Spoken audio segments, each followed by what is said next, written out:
마태복음 5장 13절부터 16절.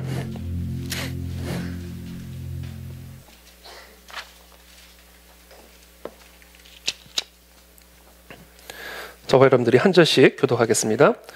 마태복음 5장 13절부터 16절 한 절씩 교독하겠습니다. 너희는 세상의 소금이니 소금이 만일 그 맛을 잃으면 무엇으로 짜게 하리요? 후에는 아무 쓸데없어 다만 밖에 버려져 사람에게 밟힐 뿐이니라.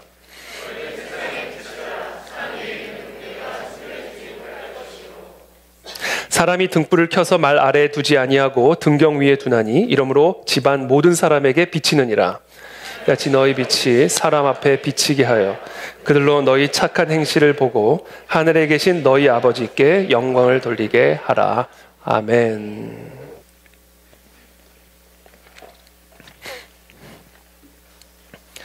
네, 오늘 슬기로운 신앙생활 32번째 말씀, 사회 참여란 무엇인가 라는 주제를 가지고 오늘 하나님의 말씀 함께 나누도록 하겠습니다. 오늘날 많은 그리스도인들이 직면하고 있는 가장 큰 문제는 우리가 왜 이 땅에 존재하는지를 잘 모르고 살아가고 있다는 사실입니다. 도대체 우리는 왜 이 땅에 존재하는가? 이 땅에서 그리스도인으로 살아간다는 것은 도대체 어떻게 살아가는 것을 의미하는 것인가? 라는 이 질문에 대한 가장 기본적이고 기초적인 이 질문에 대한 답을 모르고 살아가고 있는 것이 오늘날 우리 모든 그리스도인들이 안고 있는 가장 심각하고도 가장 분명한 문제입니다. 자, 이와 같은 질문에 답변하기 위해서 먼저 던져야 할 질문이 있습니다. 그것은 바로 하나님은 도대체 왜 우리를 만드셨는가입니다. 하나님이 우리를 만드신 이유를 이해할 때 비로소 우리가 왜 이 땅에 존재하고 있는지를 이해할 수가 있기 때문에 그렇습니다. 창세기 1장 26절입니다. 하나님이 이르시되 우리의 형상을 따라 우리의 모양대로 우리가 사람을 만들고 그들로 바다의 물고기와 하늘의 새와 가축과 온 땅과 땅에 기는 모든 것을 다스리게 하자 하시고, 하나님이 사람을 창조하신 목적은 하나님이 창조하신 그 모든 것을 다스리게 하시기 위함이었습니다. 그래서 하나님은 인간을 다른 피조물과는 다르게 하나님의 형상대로 창조하셨습니다. 즉 하나님은 인간을 하나님의 대리자로 창조하셔서 하나님을 대신하여 이 피조 세계를 다스리게 하셨습니다. 그것이 바로 하나님이 사람을 창조하신 목적입니다. 그러므로 인간이 이와 같은 창조주의 목적과 상관없는 삶을 산다면 그와 같은 삶은 창조주의 명령을 거부하는 삶일 뿐 아니라 우리의 본성 자체를 거스르는 삶이 됩니다. 당연히 그런 삶이 행복할 리가 없습니다. 그와 같은 삶에서 삶의 참된 의미와 보람을 느낄 리가 만무합니다. 공중에 사는 물고기가 행복할 수 있겠습니까? 돼지우리에 갇힌 독수리가 삶의 참된 의미와 보람을 그 안에서 느낄 수가 있겠습니까? 인간 안에 내재된 이 창조주의 목적을 거스르는 삶은 솔로몬의 고백처럼 헛되고 헛되니 헛되고 헛될 뿐이로다 라는 고백을 할 수밖에 없게 되는 것입니다. 이 세상의 모든 사람들은 다 행복한 삶을 살기를 원합니다. 그렇다면 행복한 삶을 살아갈 수 있는 비결은 무엇일까? 여러분, 성경은 저와 여러분들의 행복한 삶을 뺏는 책이 아니에요. 기독교는 저와 여러분들의 행복한 삶을 방해하는 종교가 아닙니다. 저는 기독교를 종교라 생각하지 않지만 행복한 삶을 살아갈 수 있는 비결 아주 단순합니다. 인간이 인간답게 살아야 됩니다. 그래야 인간이 행복할 수가 있습니다. 만약에 인간이 동물처럼 산다면 그 인간은 절대 행복할 수 없습니다. 만약에 인간이 기계처럼 산다면 그 인간은 절대 행복할 수 없습니다. 인간은 인간답게 살아야 행복할 수가 있는 법입니다.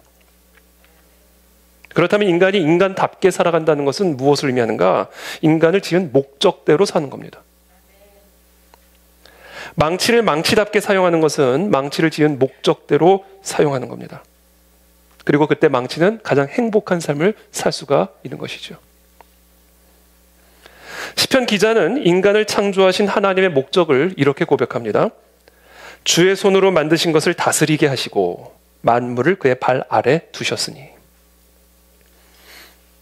하나님은 하나님의 손으로 이 세계를 창조하시고 하나님의 형상대로 창조하신 인간으로 하여금 이 세계를 보살피고 다스리도록 명령하셨습니다.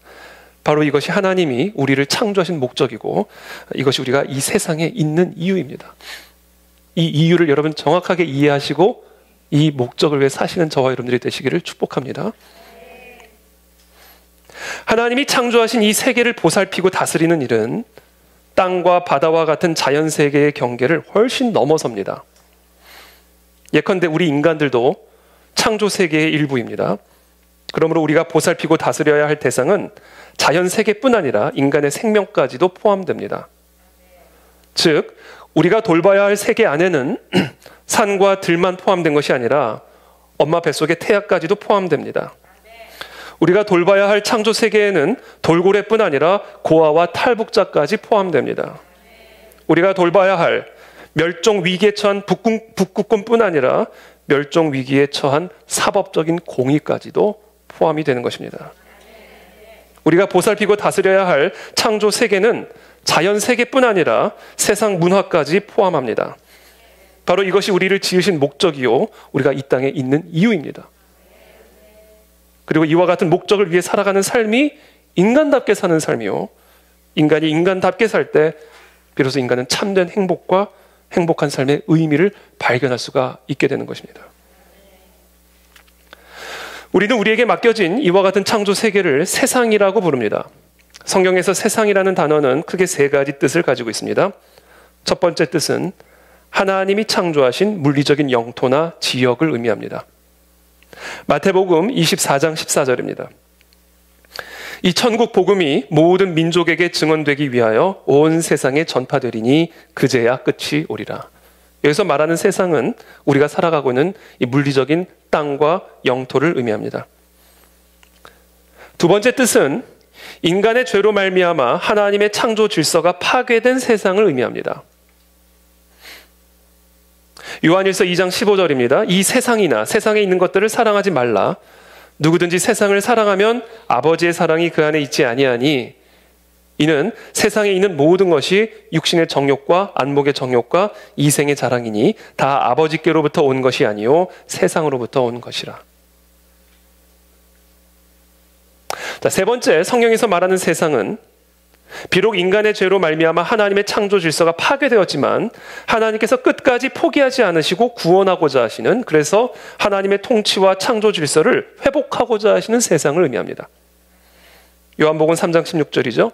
하나님이 세상을 이처럼 사랑하사 독생자를 주셨으니 이는 저를 믿는 자마다 멸망치 않고 영생을 얻게 하려 하심이라. 성경에서 세상은 이와 같은 세 가지 의미를 동시에 내포하고 있습니다. 근데 여러분 지금 살고 있는 이 세상 조금 덥지 않으세요? 괜찮으세요? 좀 더운 세상 같은데? 혹시 이게 틀어져 있는 상태인가요? 에어컨이? 다 틀어져 있는 세상인지 한번 좀 확인해 주시면 감사하겠습니다. 여기는 안 틀어주셔도 되고요.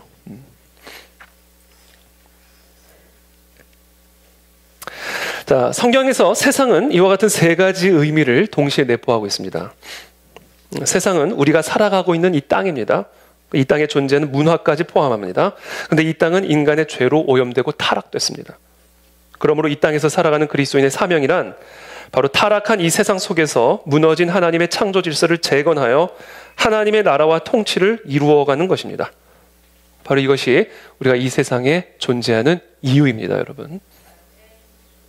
그래서 예수님은 이 땅의 교회와 성도들을 향하여 너희는 세상의 소금이고 너희가 바로 세상의 빛이다 라고 말씀하신 것입니다. 다시 말해 빛을 잃어버린 이 땅이 너희를 통해 다시 밝아질 것이며 맛을 잃어버린 이 세상이 너희를 통해 다시 맛을 내기 시작할 것이다. 너희가 있어야만 이 세상이 변화될 수 있다. 이 땅의 정치, 경제, 문화, 예술, 교육, 이 세상 모든 것이 바로 너희의 영향권 아래 있다. 그래서 너희가 이 세상에 있는 것이다 라고 말씀하신 거예요. 근데 우리는 우리 자신을 너무나 낮게 생각하죠. 예수님이 우리를 바라보는 관점과 우리가 우리 자신을 바라보는 관점은 너무나 달라요. 이 세상의 운명이 결정적으로 우리에게 달렸다라는 거예요. 그게 우리가 이 세상에 있는 이유다라는 겁니다. 그러므로 세상이 부패하기 시작했다면 그건 세상의 문제가 아닙니다. 소금의 문제입니다. 소금이 소금의 역할을 제대로 하지 않기 때문에 세상이 부패하는 거예요. 소금이 망가지면 세상 부패하는 건 당연한 거죠. 세상이 어두워지기 시작했다? 그것이 어떻게 세상의 문제입니까? 빛이 빛을 잃어가면 세상이 어두워지는 건 당연한 거예요. 어두워진 세상을 나무랄 일이 아니라 어두워진 빛을 나무랄 일입니다. 세상의 상태는 소금의 상태에 달린 것이요, 세상의 밝기는 전적으로 빛의 상태에 달려 있는 겁니다. 한마디로 이 세상의 궁극적인 운명은 이 세상의 정치적인 지도자나 과학 기술자에게 달린 것이 아니라 세상의 소금이요 빛인 교회와 성도들에게 오로지 달려 있는 거예요. 그게 우리가 이 땅에 존재하는 이유입니다.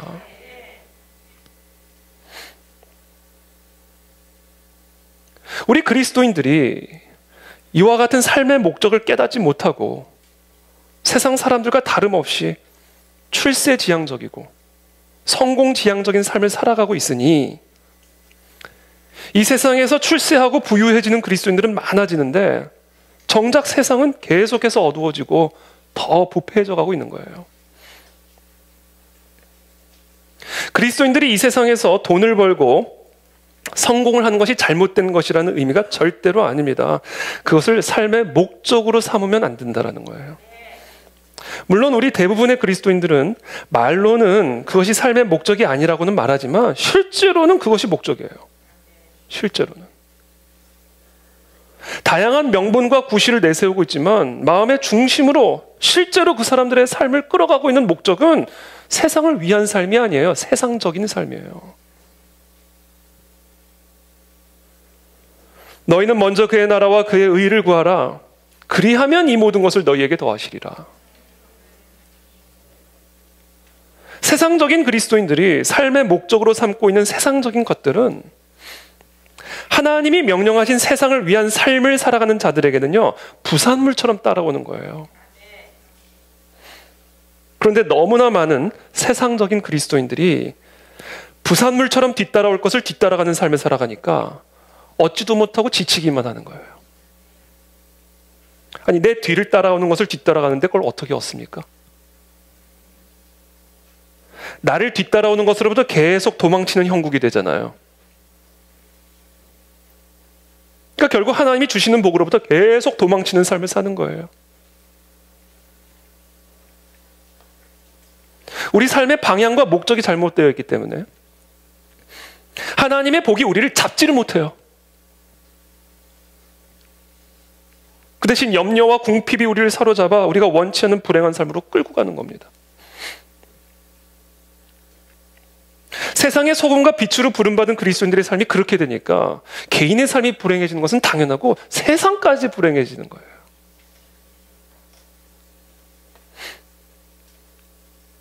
이와 같은 현상들이 나타나게 된 가장 중요한 이유 중 하나는 그것은 바로 그리스도인들의 잘못된 교육관 때문입니다. 너무나 많은 그리스도인들조차 교육을 출세의 도구로 생각합니다. 여러분, 교육은 출세의 도구가 아니라 다스림의 도구입니다. 우리가 생각하기에 흔히 좋은 교육을 받았다고 생각하는 그리스도인들 가운데 자기가 받은 그 교육을 정말 진지하게 하나님의 명령대로 이 세상 속에서 하나님의 창조 질서를 회복하여 하나님의 통치를 이루어가기 위한 진정한 다스림의 도구로 사용하고 있는 그리스도인들이 얼마나 된다 생각하세요? 대부분이 생업의 도구, 자아 실현의 도구, 출세의 도구로 사용하고 있지, 하나님이 명령하신 그 삶의 목적을 위한 도구로 사용하고 있는 사람들이 얼마나 될 거라 생각하십니까, 여러분? 이렇게 교육관이 타락하니까 직업관이 타락하고, 직업관이 타락하니까 그리스도인들의 삶의 가치관, 물질관이 타락하고, 그러니까 이 세상 모든 영역 가운데 그리스도인들이 없는 곳이 없는데 세상의 소금과 빛의 역할을 감당하고 있는 그리스도인들을 찾아보기가 어려운 거예요. 없는 건 아니에요. 너무 어려워요, 찾아보기가. 결국 그리스도인들의 이 잘못된 교육관이 개인의 삶은 물론이거니와 온 세상을 부패하고 어둡게 만들고 있는 주범인 거예요. 그래서 우리 교회에서 시작한 WCS의 사명은요, 세상에서의 출세를 위한 교육이 아니에요. 세상을 변화시키는 교육입니다. 이와 같은 교육이 이루어져야 된다.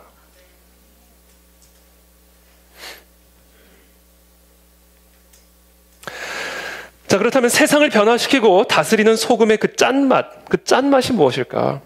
어두워진 이 세상을 밝혀주는 그 빛이 무엇일까? 그것은 바로 그리스도 안에 있는 진리입니다. 마태복음 5장 13절이죠. 너희는 세상의 소금이니 소금이 만일 그 맛을 잃으면 무엇으로 짜게 하리요? 후에는 아무 쓸데없어 다만 밖에 버려져 사람에게 밟힐 뿐이니라. 자, 그리스도께서 우리들에게 세상의 소금이라고 부르시는 것은 세상의 소금을 쳐서 맛을 내는 것, 즉 세상을 향하여 그리스도 안에 있는 진리를 선포하는 것이 우리들의 사명이라는 것을 의미합니다. 여러분, 소금의 맛은요, 알이게 쏩니다. 제가 최근에 소금을 받아가지고요, 이게 호주의 골드코스트, 이름은 들어보셨나요? 골드코스트. 그 골드코스트의 그 깊은 그 천연의 바닷물을 끌어올려가지고 1440도의 열에서 48시간 가공한 소금. 이거 국에 끓여 먹으면 큰일 납니다. 이건 약이에요, 약. 너무 귀한 거예요. 그래서 이 소금의 이름은 천금이에요. 하늘에서 내려온 금. 제가 이제 비염이 있으니까 그걸 제가 이제 코에다 들이마신단 말이에요. 이건 먹는 게 아니에요. 이렇게 들이마셔야 돼요. 그러면 코에 확 이제 소금이 들어가요. 그러면요, 얼마나 따가운지 막 눈물, 콧물 그냥 범벅이 됩니다. 말도 못하게 따가워요. 근데 그걸 하니까 비염이 사라졌어요. 할렐루야. 사실 이게 기도해서 나았다 이래야 되는데 죄송해요. 제가 믿음이 아직은 그 정도가 아니어가지고 소금 때문에 소금 뿌려가지고 났어요. 혹시 여러분 비염 있으신 분들은 제가 조금 팔게요. 오시면 제가 소량이라도 제가 드릴게요. 아니, 진짜 효과가 있어요. 소금이요, 이게 약이에요, 약.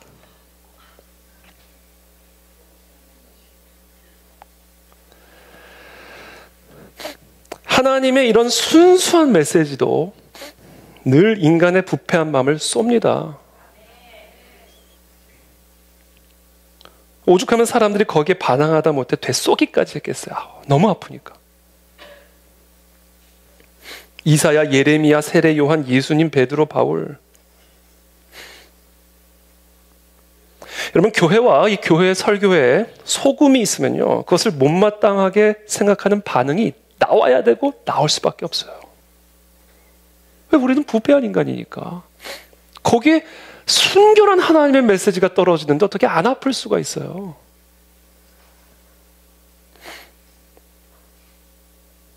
그래서 여러분, 이 선포되어진 말씀에 비판적인 반응이 나오지 않으면 그 말씀 안에 진정한 소금이 결여된 것이 아닌지를 확인해 볼 필요가 있어요. 저는 여러분들에게 사랑받기를 포기했다고 그랬잖아요. 그래서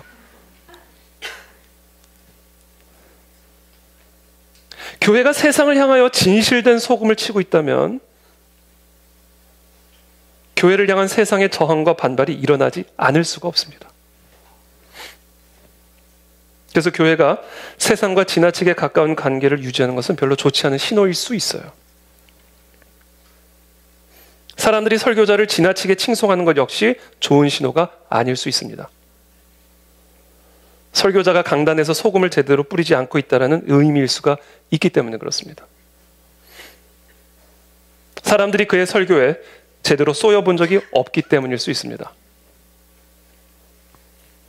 그래서 성도들은 예배를 마치고 집으로 돌아갈 때에도 자신이 꽤 건강하고 아픈 데가 없는 사람인 줄로 착각하면서 돌아가죠.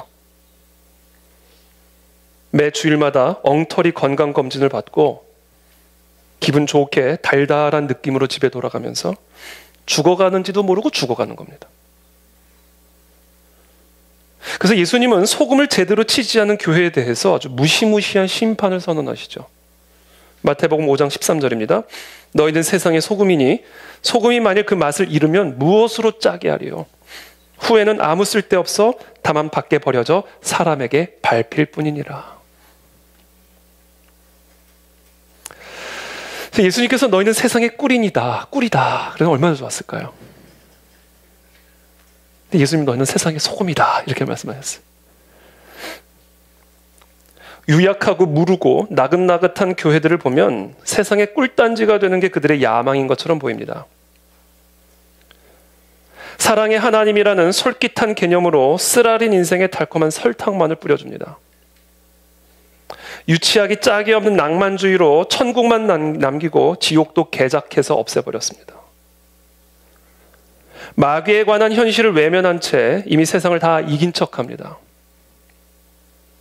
하나님의 나라는 역사의 맹렬한 고뇌와 고통, 적그리스도의 무도한 도발, 순교자들의 신음소리와 함께 임하지만 그와 같은 교회들은 이 세상에서 하나님의 나라를 이루어가는 일을 무해한 화원의 꽃밭을 가꾸는 일로 둔갑시켜버렸습니다. 오늘날 기독교 신앙은 너무 나이스합니다. 그러나 우리 주님은 나이스한 분이 아니세요. 원래 이 나이스라는 말은요, 라틴어 네스키우스라는 단어에서 나온 단어인데, 이 네스키우스가 무슨 의미인지 아세요? 무식함이에요, 무식함. 나이스의 어원은요, 무식함이에요.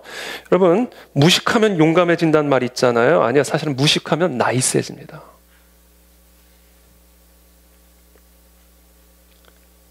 그리스도가 십자가에 매달린 이유는 그분이 나이스한 분이었기 때문이 아니에요. 그리스도를 매달았던 사람들은 그리스도를 결코 물에 물 탄 듯 술에 술 탄 듯한 사람으로 보지 않았습니다. 그리스도를 죽이지 않으면 안 되겠다라고 생각할 만큼 위험한 인물로 생각했기 때문에 죽인 겁니다. 분명 그리스도는 가난하고 불행한 사람들에게 부드러우셨고 하나님 앞에서는 한없이 겸손하셨어요. 그러나 그리스도는 당시 존경받던 성직자들을 위선자라 모욕했고 헤롯 왕을 저 여우라고 말씀하셨습니다. 그리스도는 평판이 좋지 않은 사람들과 잔치상에서 함께 어울렸기 때문에 먹기를 탐하고 포도주를 즐기는 사람이란 평판도 받았습니다. 때로는 걷잡을 수 없는 분에 차서 성전을 뒤엎어버리기도 하셨고 다른 사람의 돼지떼와 재산에 대해서는 충격적일 만큼 무관심하셨어요. 그리스도는 사람들의 부와 사회적인 지위에 대해서도 어떠한 경의도 표하지 않으셨습니다. 예수님은 꿀같이 나이스한 분이 아니셨어요. 예수님은 소금같이 쏘시는 분이셨습니다. 그 쏘심을 통해 우리를 치유하시고 회복하시고 살아나게 하시는 참된 의사셨습니다.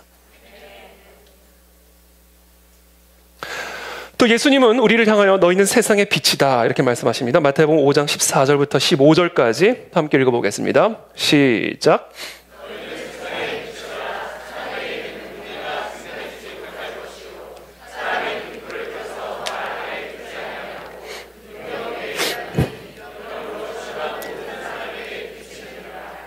아멘.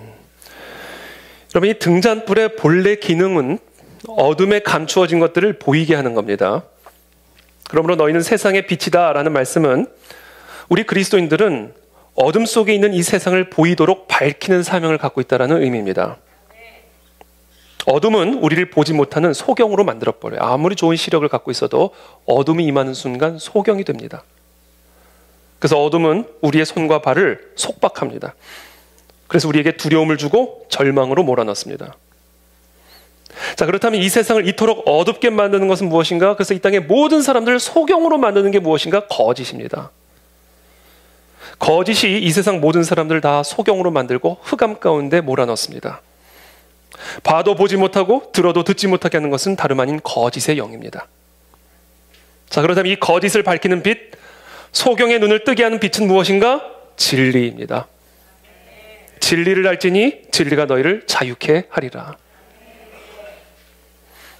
우리 그리스도인들은 바로 이 진리를 어두운 세상 가운데 선포하여 어둠 가운데 소경된 이 세상 사람들의 눈을 밝혀줘야 할 사명이 있습니다. 소경되고 귀머거리 된 이 세상 사람들에게 하늘의 가르침을 들리게 하고 보이게 해야 할 사명이 있습니다. 그와 같은 사명을 위해서 우리 모든 그리스도인들이 반드시 해야 할 일이 있는데 그게 뭐냐? 우리의 신앙을 등경 아래 감추지 말고 모든 사람들에게 보일 수 있도록 등경 위에 두어야 됩니다. 기독교는 교회 안에서만 보여서는 안 돼요. 교회 문 안에서만 효력이 머물러 있는 기독교라면 그런 기독교는 아무런 소용이 없는 죽은 기독교입니다. 우리의 신앙은 교회 바깥 세상 속에서 더 많이 들려져야 되고 보여져야 됩니다. 우리가 매일 사용하는 언어 속에서, 우리의 일상적인 생활 속에서 우리는 우리가 믿고 따르는 이 진리의 빛을 보이게 해야 하고 들리게 해야 합니다. 예컨대 상점에서 점원을 대하는 태도, 음식점에서 식사를 주문하는 태도, 고용인을 대하거나 고용주에게 봉사하는 이 모든 태도에서 우리가 믿고 따르는 이 진리의 빛이 보여지게 해야 하고 들려지게 해야 합니다. 왜냐하면 우리는 교회의 빛이 아니라 세상의 빛이기 때문에 그렇습니다. 그러므로 우리 그리스도인들은 우리의 기독교 신앙을 등경 아래 감춰두지 말고 등경 위에 두어서 우리가 살아가는 이 세상 모든 사람들에게 이 진리의 빛이 비추어지게 해야만 하는 것이죠.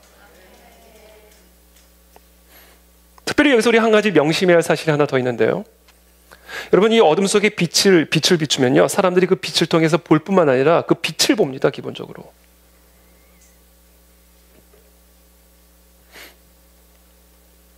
어둠 속에 있는 모든 사람들의 눈은요, 불이 켜져 있는 등불을 바라보고 있다는 사실을 기억하셔야 돼요. 세상의 빛으로 부름받은 우리 그리스도인들은 언제나 세상 모든 사람들의 시선을 의식하고 살아가야 된다. 그들은 우리를 보고 있기 때문이다. 세상 모든 사람들의 눈이 집 현관문에 교회 명패를 달고 있는 집에 사는 사람의 삶을 주시하고 있습니다. 자동차에 십자가 매달고 다니는 운전자의 운전을 주시하고 있습니다. 사무실 책상 위에 성경책을 두고 일하는 상사 또는 직원의 업무 태도를 주시하고 있고, 식사 때마다 식기도를 하고 있는 사람의 대화를 엿듣고 있습니다. 우리는 이것을 항상 인식하고 있어야 돼요. 왜냐하면 어둠 속에 있는 불은 어둠을 밝힐 뿐 아니라 어둠 속에 있는 사람들의 시선을 다 하나로 빼앗기 때문에, 예를 들면 어떤 사람이 유명하면 유명할수록 많은 사람들이 그 사람을 주시하게 되어 있죠. 그래서 우리 모두는요, 세상의 빛이기 때문에 우리들을 항상 지켜보고 있다는 마음을 지니고 살아가야 돼요. 이 세상의 공인이다. 공인의식을 가지고 살아가야 됩니다. 우리는 공인이에요. 왜? 세상의 소금이고 세상의 빛이니까 우리는 공인이에요. 세상의 빛, 어둠을 밝히는 세상의 별, 세상의 별을 영어로 말하면 뭐예요? 월드스타입니다. 그래서 우리는 공인이에요. 월드스타이십니다. 옆에 분들에게 보면 월드스타이십니다. 네. 입이 안 떨어지세요?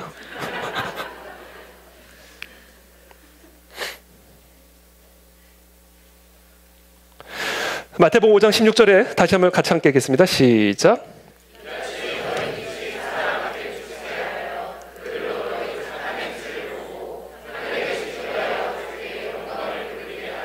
아멘. 그렇게 너희 빛이 사람에게 비치게 해서 그들로 너희 착한 행실을 보고 하늘에 계신 너희 아버지께 영광을 돌리게 하라. 이 헬라어에서 착한 행실, 이 선을 의미하는 단어는 크게 두 가지 의미를 갖고 있습니다. 첫 번째는 이 단순히 성질이 선한 거예요. 기질이 선한 성질. 그것을 의미하고, 두 번째는 기질이 선할 뿐만 아니라 매력이 있어서 아름다워서 사람의 마음을 끄는 힘이 있는 것을 의미합니다. 그러니까 이 믿는 자의 선한 행위에는요, 단순히 그것 자체가 선할 뿐 아니라 그 선한 행위가 사람들의 마음에 매력적으로 다가가서 그 마음을 끄는 힘이 있어야 돼요. 이 힘, 이게 선입니다. 선. 어떤 사람은 너무 선한데 너무 싫어, 이런 사람도 있어요. 그게 아니에요.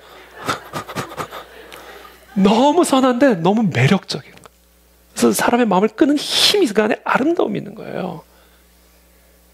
우리가 이 진리의 빛을 따라가면 그와 같은 선의 힘이 있다라는 거예요. 근데 그 매력이 결국 나에게 끄는 힘이 아니라 결국 나를 통해 하나님께로 끄는 힘이 된다.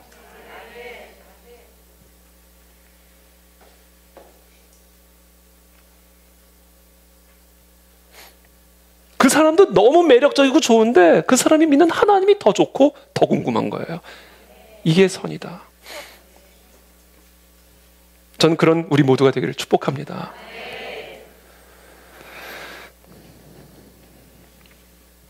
소금과 빛에는 공통적인 속성이 있습니다. 소금과 빛에는 기본적으로 다르지만 공통적인 속성이 있어요. 이게 쓸모가 있으려면요, 다 자기를 내줘야 돼요. 다른 무언가와 섞여서 녹아져야 됩니다.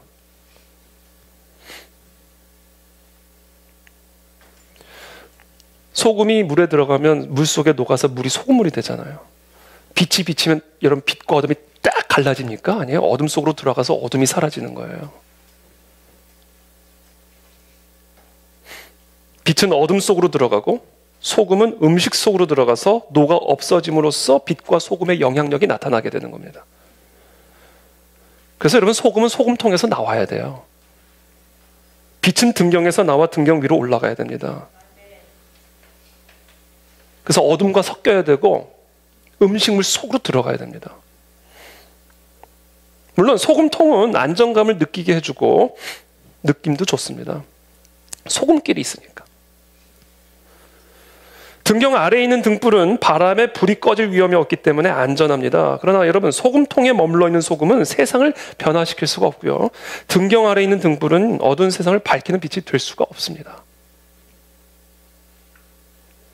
그러므로 우리 모두가 세상의 소금이 되고 세상의 빛이 되는 사명을 감당하기 위해서는 교회 울타리 밖으로 나가야 돼요.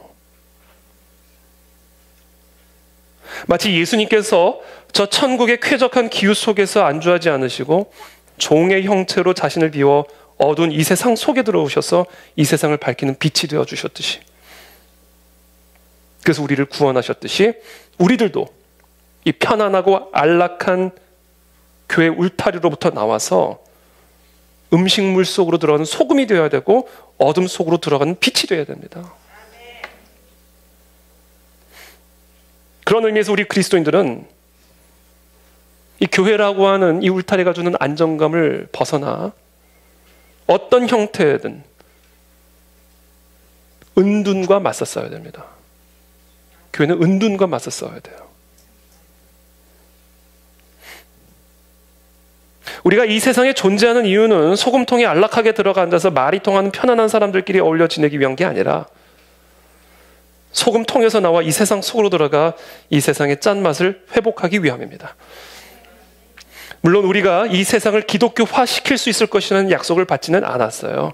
그러나 우리는 이 세상과는 다른 장단에 맞춰 행진하며 사회가 하나님의 기준에 주의를 기울이도록 소금으로 쏘고 빛으로 밝히는 자극제가 되어야 할 사명을 받았습니다.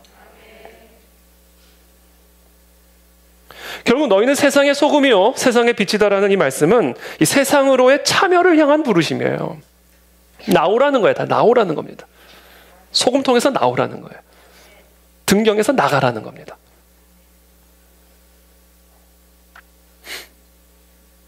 이와 같은 부르심에 대해 그리스도인들은 오직 두 가지 태도만 취할 수 있죠. 도피 아니면 참여. 오늘날 너무나 많은 그리스도인들이 무책임한 도피주의자입니다.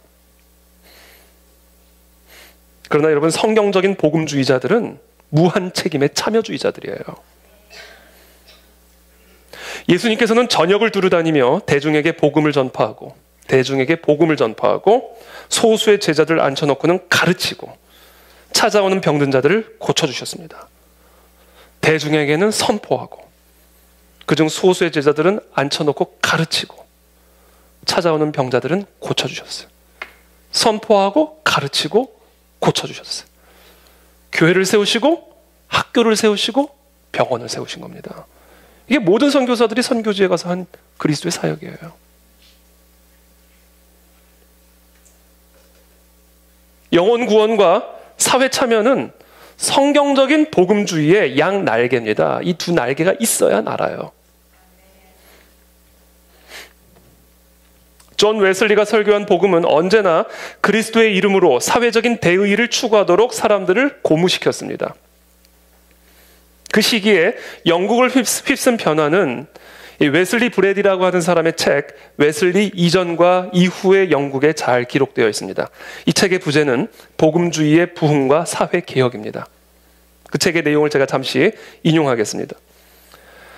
스포츠를 즐기기 위해 동물들을 무자비하게 학대하고 대중이 짐승처럼 술에 취했으며 아프리카 흑인들을 비인간적으로 매매했고 동포들을 노예로 수출하거나 팔기 위해 유괴했다.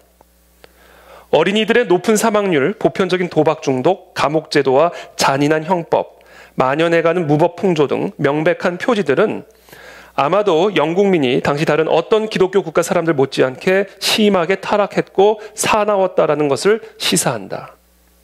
그러나 이와 같았던 영국이 변화되기 시작했습니다. 19세기에는 노예제와 노예무역이 폐지됐고 감옥 제도가 인간다워졌고 공장과 광산의 환경이 개선됐고 가난한 사람들이 교육을 받기 시작했습니다. 그러면서 다음과 같이 그 이유를 기록하고 있습니다. 그렇다면 이 두드러진 인간애는 어디에서 왔는가? 사회 정의에 대한 이런 열정과 인간이 저지르는 잘못에 대한 이런 민감성은 어디로부터 나왔는가? 엄연한 역사적 사실과 균형을 이루는 대답은 단 하나뿐이다. 그것은 새로운 사회적 양심에서 유래했다.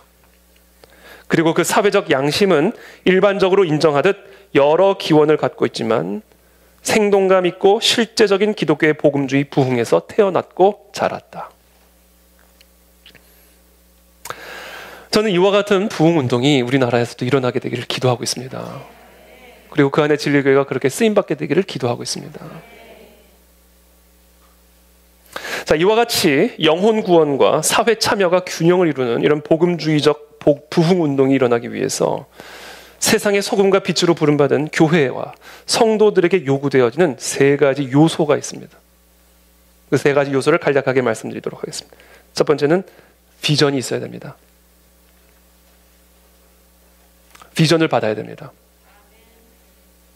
너희의 젊은이들은 환상을 보고 너희의 늙은이들은 꿈을 꾸리라. 비전은 성령 하나님으로부터 나옵니다. 여러분, 이 성령 하나님이 우리에게 임하시면 우리가 비전을 갖게 되는 이유는 단순해요. 성령 하나님이 임하시면요, 하나님의 마음이 임하게 됩니다. 성령 하나님은 하나님의 그 깊은 생각과 마음을 계시해 주시는 영이에요. 성령 하나님이 임하시면 하나님의 마음이 임해요. 북한 땅을 바라볼 때 아무 느낌 없던 사람이 하나님의 마음이 임하니까 그 마음으로 북한 땅을 보니까 이게 통곡이 나오기 시작하는 거예요. 이게 비전이에요. 다음 세대들을 바라볼 때 아무 느낌도 없었던 사람들이 성령 하나님, 그 하나님의 그 깊은 마음과 생각이 내 마음에 전달이 되니까 다음 세대를 위해서 뭐라도 해야 될 것 같은 도전과 헌신이 나오기 시작하는 거예요. 이게 비전입니다. 성령 하나님이 임하실 때 그 하나님의 그 깊은 마음과 생각이 내 안에 전달되기 때문에 그 마음과 생각으로 북한 땅을 바라보고 다음 세대를 바라보고 대한민국을 바라보니 비전이 나오는 거야. 비전. 이거 바꿔야 되겠다. 이대로 내버려두면 안 되겠다. 여러분, 우리 안에 비전이 없는 이유는 하나예요. 하나님의 마음이 없기 때문이에요.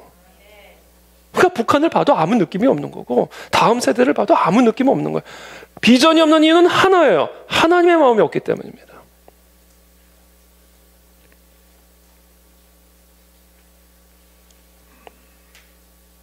이 성령 하나님이 임하셔서 우리의 마음에 하나님의 마음이 부어지게 되면 어떤 현상이 우리 안에서 일어나게 되냐면 지금의 이 현재 상황에 대한 분개와 불만이 나옵니다.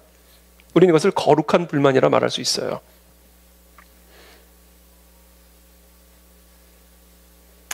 비전은 바로 이와 같은 거룩한 불만족으로부터 나옵니다. 하나님의 마음이 임하여 그 마음으로 우리의 현실을 바라볼 때 내 마음에 올라오는 불만족. 여기서 비전이 나오는 거예요.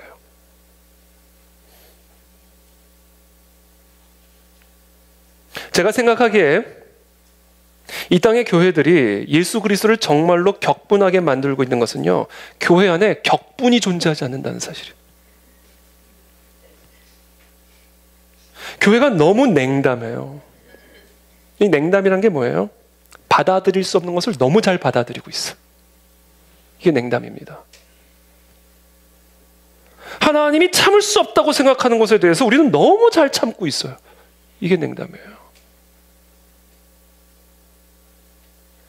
오늘날 우리 교회들 안에는 하나님을 격분하게 만드는 것들에 대한 의로운 분개와 분노와 격분이 있어야 됩니다.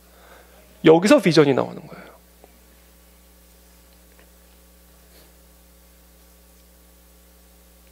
우리는 예수님에 대해 한 번도 들어보지 못하고 지옥에 가는 수십억 명의 사람들을 마음의 눈으로 보고 있죠. 가난하고 굶주린 사람들, 정치적인 억압과 핍박에 짓눌린 북한 동포들, 빛도 보지 못하고 낙태되어 한 줌의 죄로 사라지는 수많은 아기들, 우리는 이 모든 것들을 다 마음의 눈으로 보고 있습니다. 그런데 어떻게 이런 것들 우리는 아무런 상관이 없을 수가 있어요? 우리 안에 하나님의 거룩한 분노가 일어나야 됩니다. 이게 우리의 비전이다. 비전. 두 번째, 근면입니다. 근면. 세상은요, 언제나 꿈꾸는 자들을 경멸하죠. 몽상가, 이건 그렇게 좋은 의미가 아닙니다. 왜냐하면 이 꿈을 꾸는 자들은 많지만 그 꿈을 실제로 실현하는 사람들은 많지 않기 때문에 그래요. 이 몽상가와 비저너리의 차이가 뭔지 아세요? 꿈꾸는 자들은요, 꿈만 꾸지 않아 이제 계획을 합니다. 그 다음에는 그 계획대로 실행을 합니다. 근면이 근면. 이게 몽상가와 비저너리의 본질적인 차이입니다. 비전의 사람, 꿈의 사람은 이제 계획을 세우고 행동하는 자들이 되어야 됩니다. 비전의 근면을 덧붙이는 사람은 역사의 위대한 지도자들이 보여주었던 가장 분명한 특징이에요. 모세가 젖과 꿀이 흐르는 땅을 꿈꾸는 것만으로 충분하지 않았죠. 약속의 땅을 취하기 전에 이스라엘 오합지조를 조직하여 광야의 위험과 역경을 뚫고 나갈 수 있는 준비가 되었습니다. 느헤미야는 재건된 거룩한 성에 대한 환상의 취해만 있지 않았습니다. 성벽을 재건하기 위한 재료들을 모았고 그것들을 방어하기 위한 무기들을 준비했습니다. 근면이죠. 우리 그 안에 진리교회는 하나님의 그 거룩한 분노를 품고 그 문제를 해결하기 위한 구체적인 계획과 실행에 옮기는 근면한 교회가 되기를 기도합니다. 그때 우리는 세상의 소금과 빛으로서의 리더십을 가질 수가 있어요. 마지막으로 세 번째입니다. 인내입니다. 인내. 인내는 교회가 세상을 변화시키고 이끌어가는 리더십이 되기 위해 필수 불가결한 요소입니다. 여러분, 꿈을 꾸고 환상을 보는 것과 그 꿈을 행동 계획으로 바꾸는 건 별개예요. 또한 행동 계획으로 바꾸는 것과 저항이 닥칠 때 참고 견디는 건 또 별개의 문제입니다. 대부분의 꿈을 꾸는 사람들이 행동에 옮기지 않고 꿈꾸다 말아요. 그렇게 해서 행동에 옮긴 사람들의 대부분은 저항이 들어오면 포기하고 도망갑니다. 일부만 저항을 뚫고 실현합니다.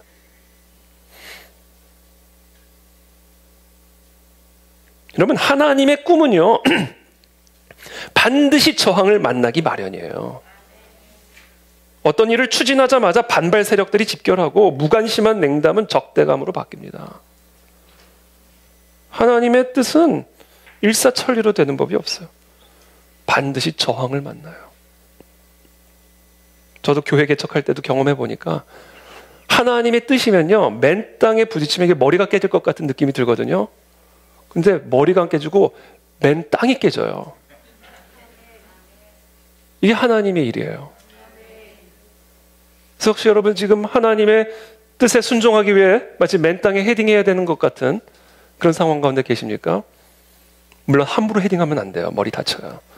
하나님의 뜻인지를 정확하게 확인하셨다면 맨 땅에 헤딩하십시오. 그럼 그 맨 땅이 부셔지고요, 깨집니다.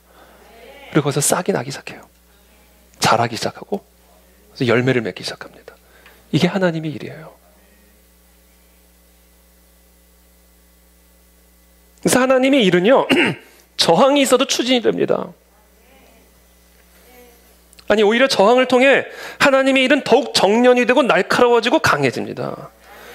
그래서 진짜 리더십은 비전과 근면에다가 인내를 보탬으로써 장애물을 디딤돌로 바꿔주는 예술을 보여줘요. 그래서 리더십은 예술이에요.